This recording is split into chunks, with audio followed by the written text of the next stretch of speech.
this week saying, quote, "Don't do it. Don't even think about it. Taxpayers are still furious that they rescued a company whose own conduct brought it down.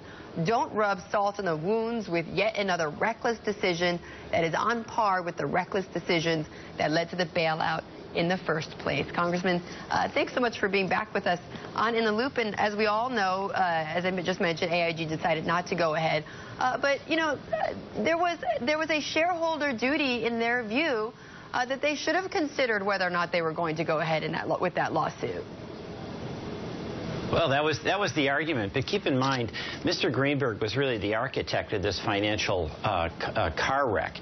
It was a $182 billion bailout, and that was made necessary because it was too big to fail, and it was failing because of all these derivatives that exposed AIG to this massive loss and then had the ripple effect into all of Wall Street. So it was really a catastrophic set of decisions by Mr. Greenberg and the AIG board that necessitated the taxpayer bailout. I mean, and people are furious about that. Right, although Hank Greenberg says, look, you know, I mean, he was ousted out of AIG 3 years before all of this erupted, and he has always contended, look, if I had stayed on at AIG, those things would not have happened. You know, he was very much, you know, to his credit, also, you know, he was very much on auditing and making sure that risks were contained within the company. Well, let's take him out of this. He's a shareholder who's pursuing this suit, and there's a lot for him to get out of it. He's trying to get $22 billion more out of the taxpayers. But AIG, the board, approved the actions that led to the meltdown and necessitated the bailout. They then agreed to the bailout. The bailout allowed them to stay in business. And now they're actually back, and they're a thriving company. But that was totally a result of the taxpayer bailout. They would not exist if it weren't for the taxpayer bailout. So the notion that the bailout was fine, but we want more money, profits that we, quote, could have gotten, is a bit over the top, I think, for most people. So it's like a poster. Go ahead. Well, poster child of what?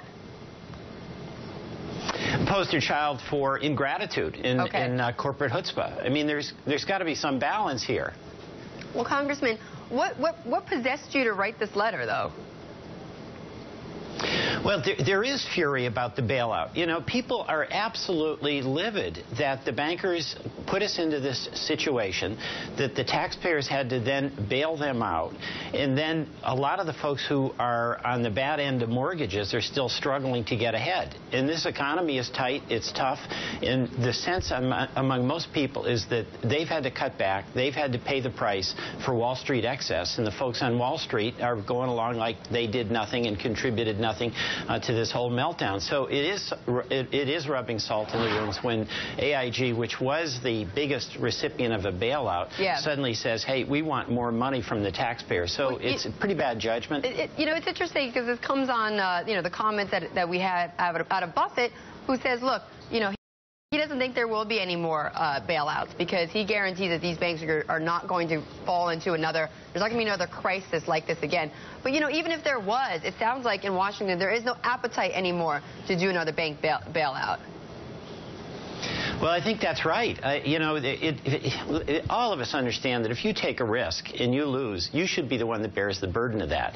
And that we've gotten this financial architecture here on Wall Street that got so big that the ripple effect on Main Street was catastrophic. So in order to save Main Street, we had to do the bailout.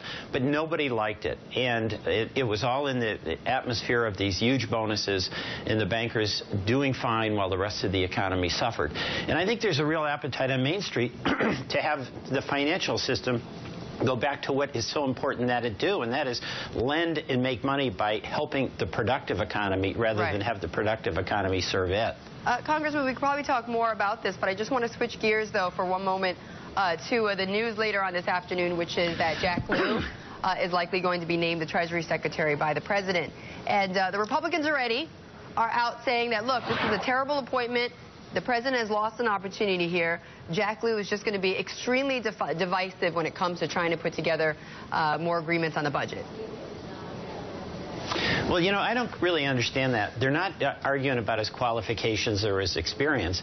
And is there any news in the fact that a president, any president, would appoint somebody who agrees with his point of view and policies? So the argument that I think the Republicans sound like they're making is they don't like President Obama's policies.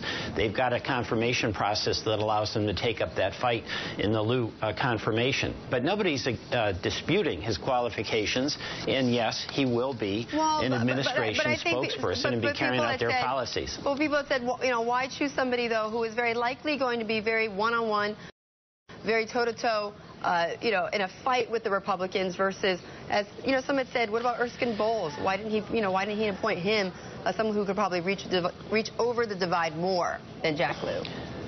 Well, it's second guessing. You know, I don't have an answer to that. Erskine Bowles is great. There's a lot of people who probably do a good job. But I get a little puzzled when members of Congress get a little upset that the person they're negotiating with is kind of tough and holds their line. And that's just the rough and tumble of politics, and it's not anything to get agitated about, in my view. I mean, Liu is going to advocate for the Obama policies, period. Okay. And he's a decent and experienced person, so let's all grow up. All right. Congressman, thank you so much for joining me again. Always good to see you. Congressman Peter Welch. Thank you. And coming up, the very latest on the ECB's news conference, which is going on in Frankfurt right now. We're going to go to London for a live